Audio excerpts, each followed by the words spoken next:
Now we come to some additional parts of the armor. Number 4, verse 16. In addition. Here are some that you take up. The others you have on all the time. Here are some that you take up at the time of battle. The first one is the shield of faith. Thureion is the term. There are a number of Greek words for different shields. There was a small round shield that a soldier had on his forearm, on his left forearm, typically if he's right-handed, and he would fight with a dagger with his right hand and parry blows with his left. That's not this. This is Thureion, which is, it's like a small door, maybe 4 feet by 2.5 feet. Full protection, double protection. On top of the breastplate, you had this.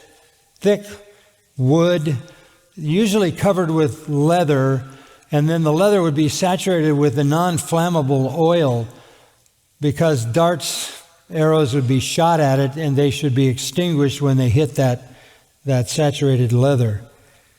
The way these shields were used was in a phalanx. That's an old word, but basically the front of the army would put them side by side. You'd have just wooden shields for many miles sometimes, just in front of the enemy.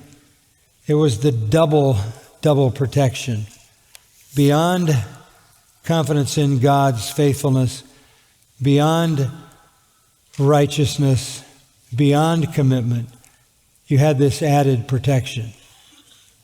You picked it up when the battle started. And what are you defending yourself against? Well, he says this is how you extinguish the flaming arrows of the evil one. The evil one is Satan. His flaming arrows are temptation. They hit that shield with that saturated leather, and it extinguishes the arrows. What they used to do was take arrows, tip them with pitch, and just before they would shoot them, they would light them on fire, and it would just rain down on the opposing army all these fiery arrows. The idea was that if it could hit the man, it would splatter the pitch, and then the fire would move across him, and it could be deadly. So what are we talking about with these arrows? Well, we're obviously talking about temptation. Satan is shooting temptation at us. We have double protection if we have the shield of faith. He shoots temptations of impurity, anger, selfishness, doubt, fear, disappointment, discouragement, lust, greed, covetousness, pride, you name it. Whatever is coming at us are his flaming arrows. And what is the defense? It's a shield of faith. What does that mean? That means that you extinguish Satan's temptations if you believe in God, if you truly believe not only in him, but believe his word. Faith overcomes temptation. In what sense?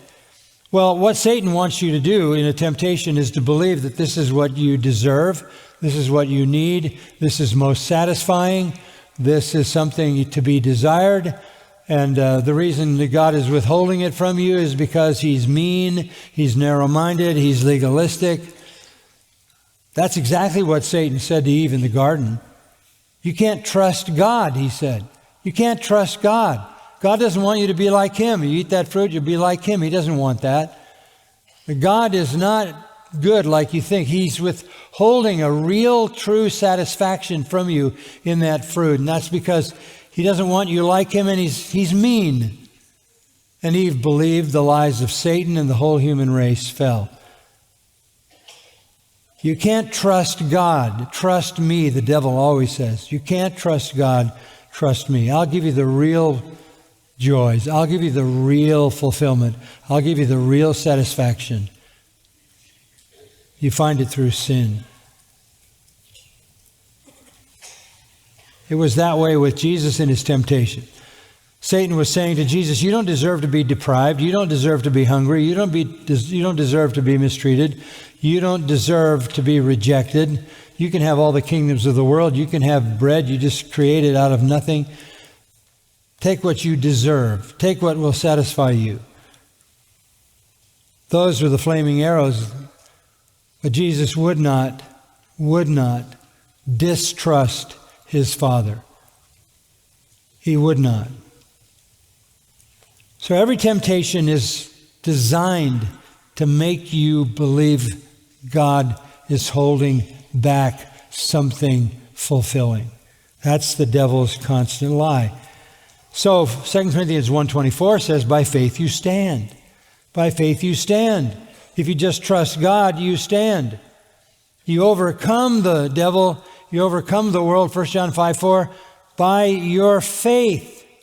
By your faith. That's why 4 times in Scripture it says, the just shall live by faith. So the shield of faith is the consistent trust that the Lord has the best for us, and his will is the best, the most satisfying, the most delightful, the most fulfilling, the most joyous. And every time you sin, you have allowed your flesh to believe the devil's lie that there is satisfaction in sin that is greater than the satisfaction in obedience to God. So you protect yourself by believing God. So the belt, the breastplate, the shoes, and the shield